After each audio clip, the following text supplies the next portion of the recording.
நண்பர்களுக்கு வணக்கம்.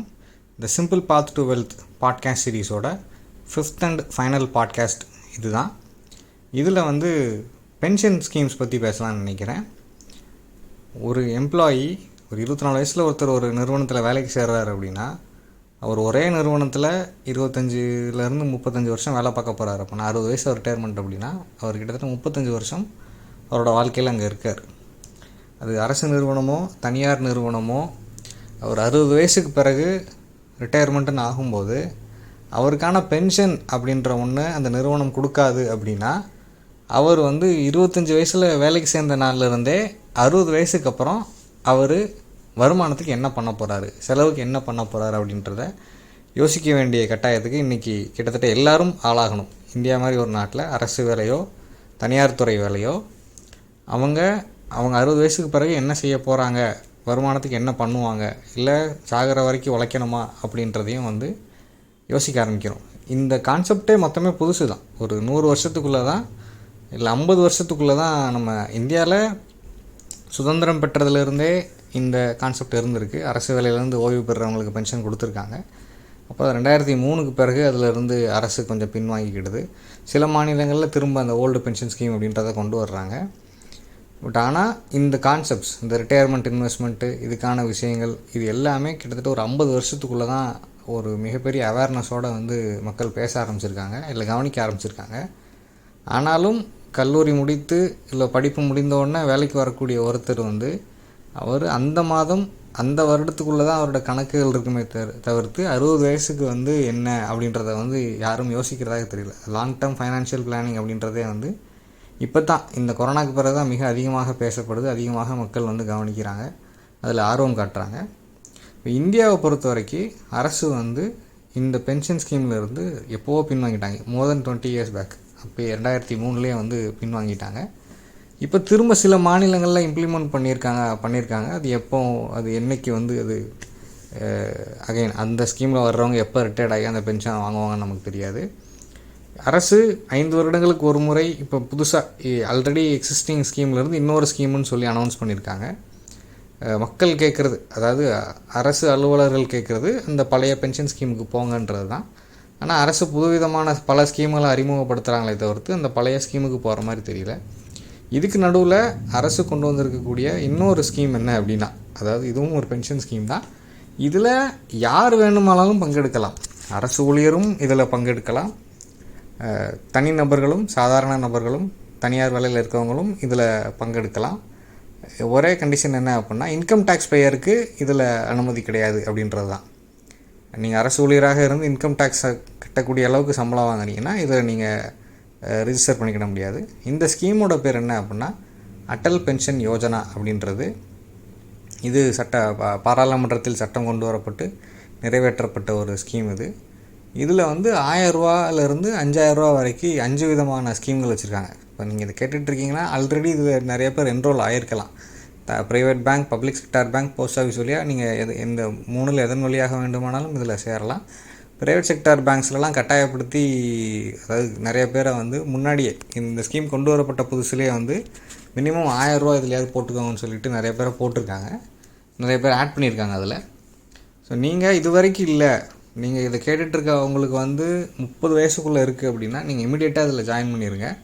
இதில் என்ன பெனிஃபிட் அப்படின்னா, இப்போ நீங்கள் 5000 ரூபா ஸ்கீமில் சேர்றீங்க அப்படின்னா உங்களுக்கு இன்றைக்கி 28 வயசு அப்படின்னா அதுக்கு ஒரு ப்ரீமியம் கட்டுறீங்க. அதே ப்ரீமியம் தான் நீங்கள் 60 வயசு ஆகிற வரைக்கும் கட்டணும். அதுக்கப்புறம் உங்களுக்கு 60 வயசு ஆனதுக்கப்புறம் எவ்ரி மந்த் 5000 ருபீஸ் பென்ஷனாக உங்களுக்கு திரும்ப கிடைக்கும். ஒன் டைம் செட்டில்மெண்ட்டாக 8.5 லட்ச ரூபா உங்களோட வாழ்வோட இறுதியில் உங்களோட டிபெண்டன்ஸுக்கு கிடைக்கும் அப்படின்னு சொல்கிறாங்க. இது அரசால் சட்டமேற்றப்பட்டு உறுதியளிக்கப்பட்டிருக்கு. அதனால் இது உறுதியாக திரும்ப கிடைக்கும்.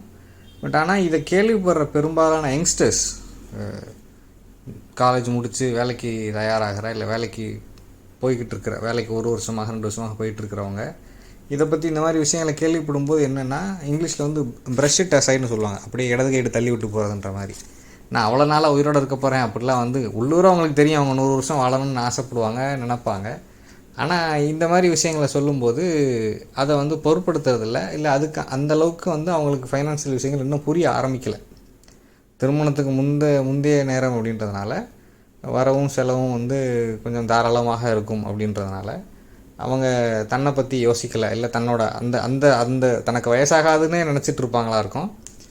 பட் இந்த அட்டல் பென்ஷன் யோஜனா அப்படின்றது நீங்கள் அரசு வேலை அல்லாத ஒரு தனியார் வேலையில் இருக்கீங்க, இன்கம் டேக்ஸ் கட்டாத அளவுக்கு தான் சம்பாதிக்கிறீங்க அப்படின்னா இதை பயன்படுத்திக்கணும். 40 வயசு வரைக்கும் சேரலான்னு சொல்லி வச்சுருக்காங்க. பட் நீங்கள் 40 வயசு நெருங்குற ஸ்டேஜில் இதில் ஜாயின் பண்ணுறீங்கன்னா இதில் ப்ரீமியம் ரொம்ப அதிகமாக இருக்கும். 5000 ஸ்கீமுக்கான மாத ப்ரீமியம் அப்படின்றது மிக அதிகமாக இருக்கும். மீதி 20 வருஷங்கள் நீங்கள் அதே ப்ரீமியத்தை எவ்ரி மந்த் வந்து கட்டுற மாதிரி இருக்கும். ஸோ கவர்மெண்ட் வந்து எல்லாருக்கும் பென்ஷன் அப்படின்றத வேறு விதமாக உறுதியளித்திருக்க வேண்டும். ஆனால் அப்படி செய்யாமல் அவங்க இப்படி செய்கிறாங்க. அரசு வேலையை பொறுத்த வரைக்கும் அரசில் இது பண்ணியிருக்கணும், தனியார் துறையை பொறுத்த வரைக்கும் அதுக்கான சட்டங்களை கொண்டு வந்திருக்கணும். ஆனால் அப்படிலாம் விட்டுட்டு எவ்ரி மேன் ஃபார் ஹிம்செல்ஃப், ஒவ்வொருத்தரும் அவங்கள பார்த்துக்கிடட்டும் அப்படின்ற நோக்கத்தில் தான் இதை கொண்டு வந்திருக்காங்க.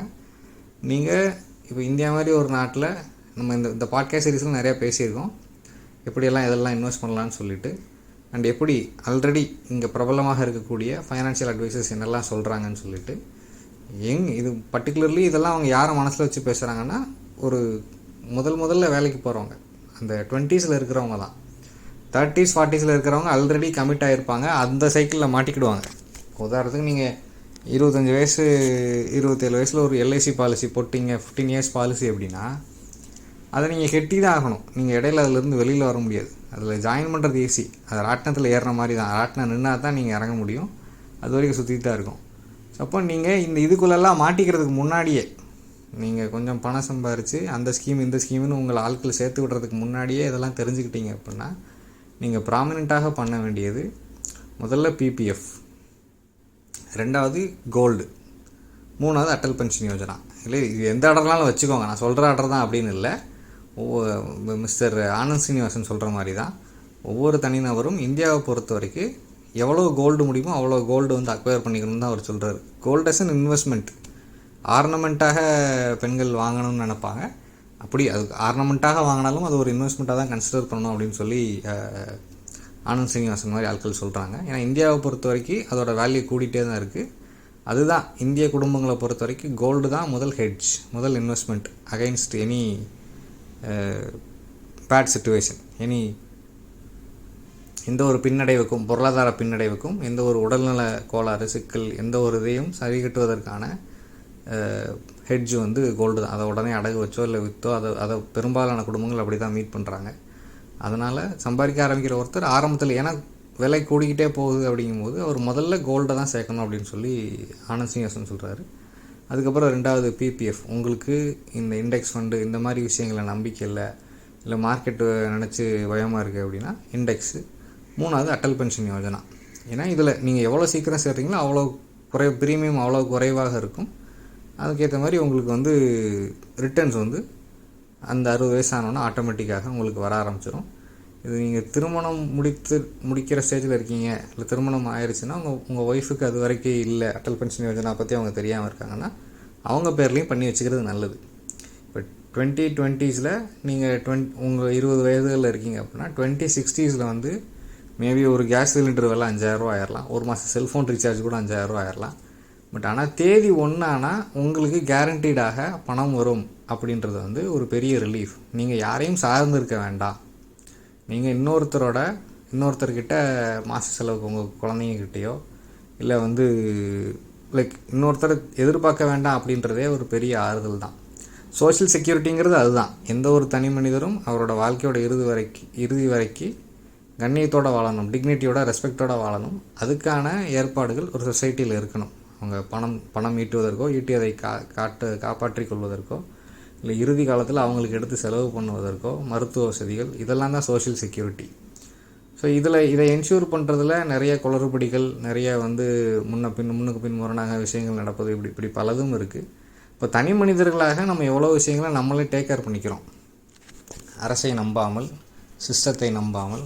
அப்படி இருக்கும்போது அதே மாதிரி இந்த ரிட்டையர்மெண்ட் விஷயத்துலேயும் வந்து அரசு வேலையில் இருந்தாலும் தனியார் வேலையில் இருந்தாலும் சொந்த தொழில் செஞ்சாலும் அந்த இறுதி காலத்துக்கான சேமிப்பு அப்படின்றது இது இங்கேருந்தே ஃப்யூச்சருக்கு நமக்கு நாமே அனுப்பி வச்சுக்கிற காசுன்னு நினச்சிக்கணும்.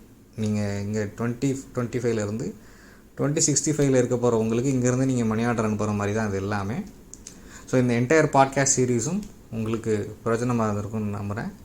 இது உங்களுக்கு பிடிச்சிருந்தா, இது யாருக்கும் தேவைப்படும்னு நினச்சிங்க அப்படின்னா நீங்கள் அவங்களுக்கும் ஷேர் பண்ணுங்கள். ஸோ இவ்வளோ நேரம் பொறுமையாக கேட்டதுக்கு நன்றி. தேங்க்யூ.